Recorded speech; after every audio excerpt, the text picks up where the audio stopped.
এর ওয়েটও খুব বেশি ভারী নয়, দেখুন একটা ফ্রিজকে আমি আরামে তুলছি, দেখুন আরামে আমি তুলতে পারছি ফ্রিজটাকে।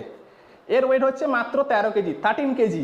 আমি এই ফ্রিজটা বেসিক্যালি এনেছি শুধু মাছ রাখার জন্য, সত্যিই বলছি, শুধু মাছ রাখার জন্য। মাছ ছাড়া আমরা কিন্তু খেতে পারি না পাতি। দেখুন এবার ফ্রিজটাকে আমি খুলবো, মাছ রেখে দিলাম এখানে, মাছ এখানে রেখে দিলাম, ব্যাস। রাখতে পারি ফ্রুটসও, দেখুন গরমের সময় বাইরে ফ্রুটস রাখলে নষ্ট হয়ে যাবে, এই জন্য এই যে ফল গরমের সময় এগুলো কিন্তু ঘরে রাখা অবশ্যই দরকার। এখানে রেখে দিলাম। এবার দেখুন কত সুন্দর লাগছে, ফ্রুটস রেখে দিলাম, মাছ রেখে দিলাম। এখানে চলছে আইস কিউব হচ্ছে, এখানে গরমের সময় শরবত বানিয়ে খাওয়ার জন্য আইস কিউব আছে। আরও কত জায়গা আছে, অনেক জায়গা আছে এখানে সবজি রাখার জন্য। মাছে ভাতে বাঙালি, বাঙালির পাতে যদি মাছ না থাকে তবে মাছে ভাতে বাঙালির মানেটা কি? কিন্তু আরেকটা দেখুন, প্রত্যেক দিন বাজারে গিয়ে মাছ নিয়ে আসা, এটা কি সম্ভব? আমরা প্রত্যেক দিন মাছ খেতে চাই, পাতে মাছ পেতে চাই, কিন্তু বাজার করাটা সত্যিই মুশকিল প্রত্যেক দিনের জন্য। সপ্তাহে একবার গেলাম বাজারে, বাজার করে নিয়ে এলাম, চলে এলাম, ঠিক আছে। কিন্তু দেখুন এখন হচ্ছে গরমের সিজন, মাছ যদি আমরা বেশি করে নিয়েও চলে আসি, মাছ কি রাখা যাবে ঘরে? গরমে পচে যাবে। তার জন্য কিন্তু দরকার একটা ঘরে ছোট্ট ফ্রিজ হলেও, ফ্রিজ থাকাটা খুবই দরকার। ফ্রিজ যদি ঘরে না থাকে তবে মাছ আমরা খেতে পারবো না, আর আমরা বাঙালি হয়ে মনটাও কিন্তু ভরবে না খেতে বসার সময়। ফ্রিজ ঘরে থাকলে শুধু মাছ নয়, মাছ, সবজি, গরমের সময় একটা কোল্ড ড্রিঙ্কস তো রাখতে পারবো, জলটাকে ঠান্ডা করে খেতে পারবো। তো এই তিনটা জিনিস কিন্তু মেন দরকার এই গরমের সময়। এই জন্য আজকে আপনাদের জন্য আমি নিয়ে এসেছি, এমন একটা রেফারেন্স দিচ্ছি যে আপনারা দুটোই বাঁচবেন আপনাদের। এক, ফ্রিজটা কেনার জন্য আপনারা ভাবেন কি অনেক টাকার ব্যাপার, অনেক টাকা লাগবে। আজকে এমন একটা আমি রেফারেন্স দেবো, কম টাকায় একটা ফ্রিজ এসে যাবে। আর দ্বিতীয় যেটা আমরা ভাবি, কারেন্ট বিল, মানে কারেন্ট ইউনিট যদি বেশি আছে কারেন্ট বিলও বেশি আসবে, তার প্রত্যেক মাসে সেটাও খরচ বাড়বে। চলুন, দুটোই কিন্তু কম, মানে ফ্রিজটা কেনার জন্য টাকা লাগবে কম, আর এই ফ্রিজের যে সন্ধান দিচ্ছি এটা যে প্রত্যেক মাসে ইউনিটটা যে পুড়বে তার জন্য কারেন্ট বিলটাও কিন্তু কম আসবে। এই দেখুন, এই হচ্ছে আমাজন বেসিকের মিনি ফ্রিজ, দেখতেই পাচ্ছেন এটা হচ্ছে আমাজন বেসিকের মিনি ফ্রিজ।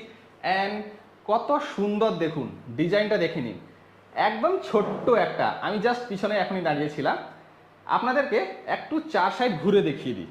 এই দেখুন ছোট্ট একটা ফ্রিজ, জাস্ট ছোট্ট কিউব সাইজ, একে বলা হয় কিউব সাইজ ফ্রিজ। দেখুন এর হচ্ছে পিছনের সাইড, এটা হচ্ছে পিছনের সাইড, সব কিছু লাগানো আছে। আর এটা হচ্ছে সাইড, অ্যান্ড এটা হচ্ছে সামনের সাইড।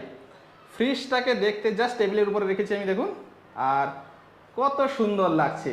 চলুন এর ভিতরে দেখি ফ্রিজটাকে দেখতে কেমন। ওয়া, দেখে নিন, এই হচ্ছে ভিতরের সাইজ, আর এই হচ্ছে ডোর। এই ডোরের ভিতরে অনেক কিছু জিনিস রাখা যাবে, যেমন আপনারা জানেন ফ্রিজের ভিতরে ডোরে অনেক জিনিস রাখা যায়। আর এই হচ্ছে মেন জায়গা, যেখানে এখানে কিছু জিনিসপত্র রাখা যাবে আর এখানেও কিছু জিনিসপত্র রাখা যাবে। এটা হচ্ছে ডিপ ফ্রিজ। এখন আমি কিন্তু রেখেছি আইস কিউব, এই দেখুন ঠান্ডা ঠান্ডা, পুরো ঠান্ডা ঠান্ডা আইস কিউব। দেখুন এর উপরে আইস অলরেডি জমতে শুরু করেছে, কিন্তু জমেনি বেশি করে, কারণ আমি এই যে দেখতে পাচ্ছেন আপনারা না, এটা আমি রেখেছি মিডিয়ামে। এখানে তিনটা সিস্টেম আছে, মিনিতে রাখা যাবে, মিডিয়ামে রাখা যাবে আর ম্যাক্সে রাখা যাবে। আমি কিন্তু মিডিয়ামে রেখেছি যাতে বেশি আইসটা না জমে, বেশি আমার ঠান্ডা দরকার নেই। ফ্রিজটা কিন্তু চলছে এখন, দেখুন অলরেডি আমার বোর্ডে কানেক্ট করা আছে, এখান থেকে লাইন নিয়ে ফ্রিজটা চলছে, আমি কিন্তু বন্ধ করিনি কারণ এর ভিতরে আছে আইস কিউব। এই হচ্ছে ফ্রিজ। আর দেখুন এবার আপনাদেরকে বলে দিই এখানে কি কি রাখা যাবে। এটা হচ্ছে টোটাল 44 লিটার, 44 লিটারের ফ্রিজ, মানে খুবই ছোট একটা, খুব বড় নয়, ছোট্ট ফ্যামিলির জন্য কিন্তু খুবই ভালো ফ্রিজ। এখানে দেখে নিন, ফ্রিজ কেনার সময় যেটা আমরা মেনলি দেখি, এক হচ্ছে আমাদের কত বড়, এটা হচ্ছে 44 লিটার, এখানে লেখা আছে দেখুন, গ্রস ভলিউম 46 লিটার আর স্টোরেজ ভলিউম হচ্ছে 44 লিটার। পাওয়ার কনজামশন কত পাওয়ার হবে, এটা 2 স্টার। মেনলি আমরা নর্মালি সবাই ভাবে আরে 2 স্টার ফ্রিজ অনেক পাওয়ার খরচ হবে, ওই রকম কিছু নয়। আমি এই ফ্রিজটা ইউজ করছি লাস্ট 1 বছর ধরে, 1 বছরের পর আমি আপনাদের রিভিউ দিচ্ছি। দেখুন বছরে 186 ইউনিট খরচ হয়, বছরে কত খরচ হয়, 186 ইউনিট। দেখুন বছরে 186 ইউনিট খরচ হয় এই ফ্রিজে, মানে যদি আমি এটাকে ক্যালকুলেট করি 186 ডিভাইড 12 যদি করি, তবে 15 ইউনিট মাসে আসছে, মাসে মাত্র 15 ইউনিট খরচ হচ্ছে এই ফ্রিজটার জন্য। তবে ভাবুন গরমের সময় দেখুন আমি ফ্যান বন্ধ করে রেখেছি উপরে, আমি ঘেমে যাচ্ছি। এখন আমি ব্লগটা বানাচ্ছি ব্যাঙ্গালোর থেকে, ব্যাঙ্গালোরে কিন্তু প্রচুর গরম, সে ব্যাঙ্গালোর হোক, পশ্চিমবঙ্গ হোক, বাংলাদেশ হোক, সব জায়গায় গরমের সময় কিন্তু প্রচুর গরম থাকে। তার জন্য কিন্তু আর গরম থাকলে মাছ নিয়ে এলে, সবজি নিয়ে এলে কি রাখা যাবে? রাখা যাবে না, একদিনে বেশি থাকবে না, পচে নষ্ট হয়ে যাবে। এই জন্য আমি এটাকে কিন্তু কিনেছি আমার ছোট্ট ফ্যামিলির জন্য। আমার জন্য কিন্তু খুবই ভালো, আমি থাকি ব্যাঙ্গালোরে, আমার জন্য 2-3 জন ইউজ করি এখানে রুমে, খুবই সুন্দর। আর অনেকেই হয়তো বলবে এত ছোট্ট ফ্রিজ কেমন করে ইউজ করবো। হ্যাঁ, ছোট্ট ফ্যামিলির জন্য, বারবার বলছি এই ফ্রিজটা হচ্ছে ছোট্ট ফ্যামিলির জন্য, ছোট্ট ফ্রিজ। বাট আপনারা যদি না চান, দেখুন বড় যখন ফ্রিজ কিনবো, বড় ফ্রিজের জন্য বড় টাকাটা দরকার। এর টাকা কত করে জানেন? এটা যখন আমি আগের বছর নিয়েছিলাম পে করেছিলাম 7,990 রুপিস, 7,990 টাকা মাত্র 44 লিটার ফ্রিজের জন্য। এবার ভাবুন 7,000 মানে টোটাল ধরে নিন 8,000 টাকা। তো 8,000 টাকা তো একটা বাজেটের ভিতরে, তাই নয় কি? আপনি তো 18,000 দিচ্ছেন না এখানে, কি 28,000 কি 38,000 দিচ্ছেন না, 8,000 টাকা একটা দেওয়া যেতেই পারে। প্লাস কারেন্ট বিল খুব একটা বেশি নয়, মাত্র 15 ইউনিট পার মান্থ, ওটা দেওয়া যেতে পারে। এবার এই ফ্রিজের ভিতরে আমি কি কি রাখি আপনাদেরকে দেখিয়ে দিই চলুন।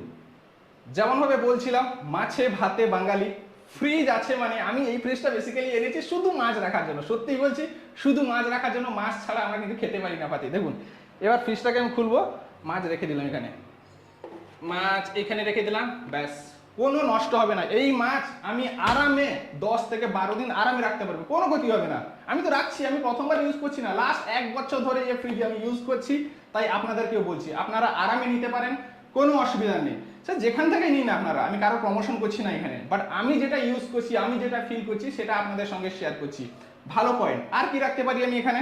রাখতে পারি ফ্রুটসও। দেখুন গরমের সময় বাইরে ফ্রুটস রাখলে নষ্ট হয়ে যাবে, এই জন্য এই যে ফল গরমের সময় এগুলো কিন্তু ঘরে রাখা অবশ্যই দরকার। এখানে রেখে দিলাম, এবার দেখুন কত সুন্দর লাগছে। ফ্রুটস রেখে দিলাম, মাছ রেখে দিলাম, এখানে চলছে আইস কিউব হচ্ছে, এখানে গরমের সময় শরবত বানিয়ে খাওয়ার জন্য আইস কিউব আছে। আরও কত জায়গা আছে, অনেক জায়গা আছে এখানে সবজি রাখার জন্য। প্লাস এই যে পোর্শনটা, এই পোর্শনটা পুরো কিন্তু আরও অনেক কিছু জিনিস রাখা যাবে, এখানে রাখা যাবে, এখানে রাখা যাবে, এখানে আছে, এখানে আছে। এর ওয়েটও খুব বেশি ভারী নয়। দেখুন একটা ফ্রিজকে আমি আরামে তুলছি, দেখুন আরামে আমি তুলতে পারছি ফ্রিজটাকে। এর ওয়েট হচ্ছে মাত্র 13 কেজি, 13 কেজি, মাত্র 13 কেজি। পোর্টেবল মানে যেখানে খুশি আপনি আরামে তুলুন, আরামে তুলে নিয়ে যান, রান্নাঘরে রাখুন, ঘরের ভিতরে রাখুন, যেখানে ইচ্ছা কিন্তু সেখানে রাখুন। দেখুন ছোট্ট মানে এতই ছোট নয় যে একটা জিনিস রাখার পরে পুরো ভর্তি হয়ে যায়। 44 লিটার, বুঝতে পারছেন? আমি মেনলি ইউজ করছি, বারবার বলছি, আমি মেনলি ইউজ করছি মাছ রাখার জন্য, সবজি রাখার জন্য, আর একটা ঠান্ডা জলের বোতল রাখার জন্য। ব্যাঙ্গালোরে গরম কিন্তু খুবই ভালো, বারবার বলছে ফ্যানটা বন্ধ করে রেখেছি এই জন্য, কেন না নয়েস আসবে, তো ফ্যানটা বন্ধ করে রেখেছি। তো গরমের সময় কিন্তু এই ফ্রিজ খুবই খুবই উপযোগী। কিন্তু দাম নিয়েছিল মাত্র 7,990 টাকা আগের বছর। এখন দাম কত আমি ঠিক মতন বলতে পারছি না, বাট দাম বাড়বে না, এটা শিওর কি দাম বাড়বে না, হয়তো দাম কমবে। আপনারা অ্যামাজন থেকে নিয়েছি আমি, অ্যামাজন চেক করে দেখতে পারেন।